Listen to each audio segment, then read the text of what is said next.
ఇప్పుడు మ్యామ్ మీరు చేసిన ఫిల్మోగ్రఫీ ఇదంతా పక్కన పెట్టి ఇప్పుడు జనరేషన్ చేంజ్ అయినప్పుడు ఇప్పుడు తరం డైరెక్టర్స్ వాళ్ళు తీసే సినిమాస్ అన్ని పాన్ ఇండియా లెవెల్ ఫిల్మ్స్ తీస్తున్నప్పుడు మీరు కూడా చూస్తూ ఉంటారు కాబట్టి సినిమాలు అందరికి మీరు తెలుసు. కానీ ఒక డైరెక్టర్కి ఒక 100 మంది ఆర్టిస్టులు మైండ్లో ఉంటూ ఉంటుంది.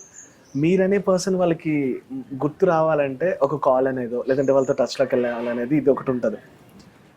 మీది దాటి మీరు మనసులో దాటి వాళ్ళని కాల్ చేసి ఇలా ఏమైనా ఉందా అని అడగడానికి హెసిటేట్ ఎప్పుడైనా ఫీల్ అయ్యారా? మన వైపు నుంచి ఉన్న క్యారెక్టర్స్ అని అడగడానికి. ఎస్టేట్ అవ్వలేదు కానీ నేను ఎవరిని అడగలేదు ఇంతవరకు. అడుగుతా కొంతమంది. ఇప్పుడు నాకు అప్పుడు తెలిసిన డైరెక్టర్ ప్రొడ్యూసర్స్ ఎందుకు ఆఫీస్కే డైరెక్ట్గా వెళ్ళిపోతాను.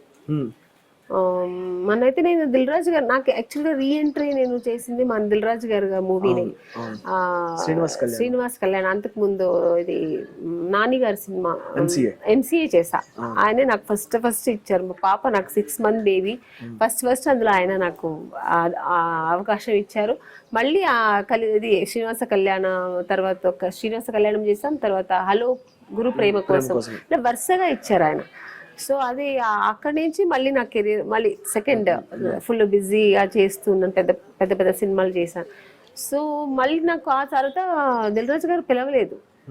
నాకు ఫీల్ అయ్యాను, నాకు పిలవలేదు ఎందుకు అని చెప్పి. నాకు తెలియదు ఏం ప్రాబ్లమో, నాకు పిలవలేదు. అంటే మామూలుగా అందరూ చెప్పేవారు, లేదు మీరు కంటిన్యూస్గా దిల్ రాజు గారి సినిమాలో ఉంటారు చూడండి, ఎందుకంటే మీ పంక్చువాలిటీ అవన్నీ నచ్చుతుంది ఆయనకి ఇలా ఉంటే అనేది. సో బట్ నాకు పిలవలేదు. నేనైతే ఆఫీస్కి వెళ్ళిపోయాను. ఫోన్ చేస్తే కనెక్ట్ అవ్వలేదు నాకు. సో డైరెక్ట్గా ఆఫీస్ 2 times వెళ్ళాను. ఆయన అనేది ఒక్కటే మాట, మీరు మంచి ఆర్టిస్ట్ అమ్మా, మీకు మంచి సినిమాలు వస్తూనే ఉంటాయి, మీరు నేను ఇవ్వాలనే లేదు అది అలా కాదు సార్, నేను మీ బ్యానర్లో చేయాలి. ఎందుకంటే నాకు పిలిచి నాకు ఫస్ట్ టైం ఎంసీఏలో నాకు అవకాశం ఇచ్చి మళ్ళీ శ్రీనివాస కళ్యాణ్ అలా ఇచ్చినందుకే నేను మళ్ళీ బయట అందరికి తెలిసాను, నేను చేస్తున్నాను తెలిసింది బయట అందరికి. ఎందుకంటే అది పెద్ద ప్రొడక్షన్, అలాంటి ఒక మంచి ప్రొడక్షన్ హౌస్లో చేసినప్పుడు నేను అందరికీ తెలిసాను ఆమెని గారు మళ్ళీ చేస్తున్నాను. సో అందుకని ఆయనకు కృతజ్ఞతలుగా నేను ఎప్పుడు కృతజ్ఞత చెప్తుంటాను, థ్యాంక్స్ చెప్పుకుంటాను. సో అందుకని మళ్ళీ ఆ ప్రొడక్షన్ నేను చేయలేకపోయినది ఒక బాధ ఉంది.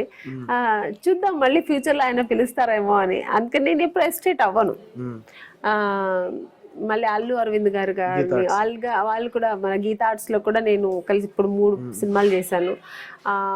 ఎప్పుడంటే ఫోన్ చేయాలనిపిస్తుంది, సరే ఉంటే వాళ్ళే పిలుస్తారు కదా, ఎందుకంటే మళ్ళీ మనం కూడా పోయి డిస్టర్బ్ చేయకూడదు. ఒకళ్ళ క్యారెక్టర్ ఉంటే నన్ను పిలుస్తారని నేను అలా మనసులో పెట్టుకుంటాను. ఒకవేళ అవకాశం వస్తే నేను ఫోన్ చేయడానికి కూడా ఏమి ఎస్టేట్ అవ్వను.